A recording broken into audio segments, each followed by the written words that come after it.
face of the lies, to the hearts of the people, through to the government surprise.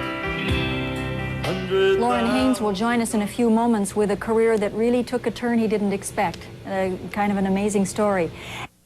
When we come back, we're going to hear from Loren Haynes, who is a screenwriter, a photographer, an actor, singer, and songwriter, and I understand darn good at all of them. We'll see some of what he's done and hear the song that he has written in a way he didn't expect to about Beijing.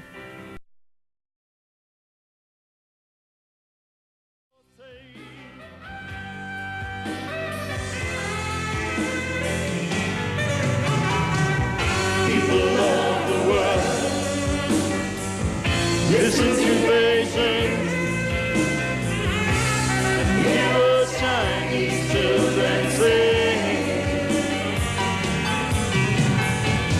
People of the world,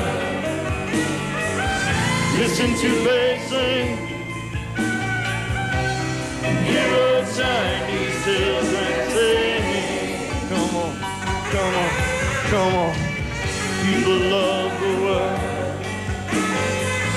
listen to Beijing and hear our Chinese children sing.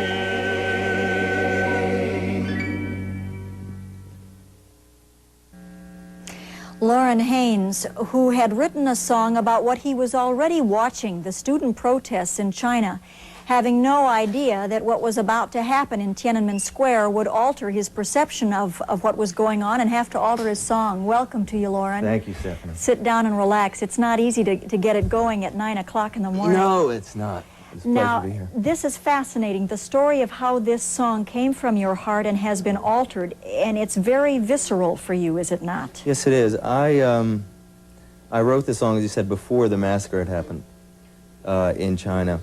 And I just was, I was in Santa Fe, New Mexico, where I spent a lot of time, and I just got very, very moved by the whole situation for many reasons. One was the peacefulness of it, which is ironic now, but what happened. Yes. The organization, the fact that you could have 100,000 and more people there gathered, and they still were able to have a lane open for the ambulances to come in and come out and take the hunger strikers.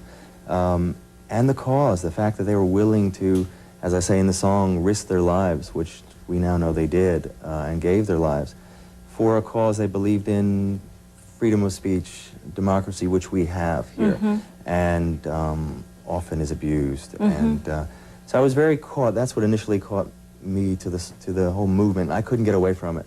And the song basically came out. I wrote the song in 2 days. I started making notes and so forth, and then wrote the song, the music to it, about 2 days later. And you wanted us not to forget about it, too, Absolutely. obviously. Oh, that was it. It needed to be heard by us. Again, initially, on the positive side, or the idealistic side, to say, look, we can still do this. Let's not get jaded. Let's not be cynical. We can still make a difference. It's interesting you say that, because in reading about what happened just this morning in some of your material, what happened in Tiananmen was referred to as the ill-fated effort. Well, for them to think it went for nothing, of course, is the tragedy you would like to avert and work against. Absolutely, and I don't believe that at all.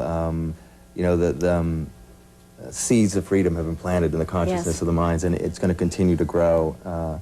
It's a shame that so many lives had to be taken, and there is a step back, but absolutely not. It's not ill-fated. I don't want to believe that. Well, and you hear that with such a strong voice from those Chinese natives who are here stateside. Absolutely. It'll be fascinating to see what happens to this song and the lyrics that have been smuggled in, along with tapes, as we understand.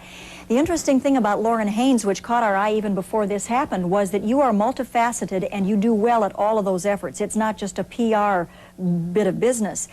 As a photographer, he has shot photographs like this. This is a self-done. Self-photo, is it? That's a self-portrait, yes. Yeah, yes. I guess you call a self-photograph a self-portrait. And what are we watching here? This was in the Philippines. This was in Manila, and this is some children I did. I was in there, Philippines, doing a film. And I brought along my camera and did some black and white photographs. You were there as an actor? As an actor. Who happened to study with Strasberg and has done off and on Broadway. And who is this? This is little Steven. He's a musician, used to play with Bruce Springsteen. They'll hate me to say that. But he's been involved with Sun City and many political projects. Yes. Pat Benatar. This was a cover shot on Spin magazine. That's right. That you shot. What a beautiful shot of her. Thank you. Also, and that was Pat used for Sun City, which little Steven organized. Oh, and here we have what? That's Bono from U2. Uh-huh. A French magazine, looks like? It's in a French magazine. That's been running a lot. A lot of my photographs, I have them syndicated, and a lot of them run in Europe and get sold in Europe. What do you do best? I don't know. I don't know. But you're doing them all. I'm doing them all, which is very, very nice. It's kind of come full circle. I started as an actor. Actually, I started as a musician and then let that go as a career. Picked up acting. My family was all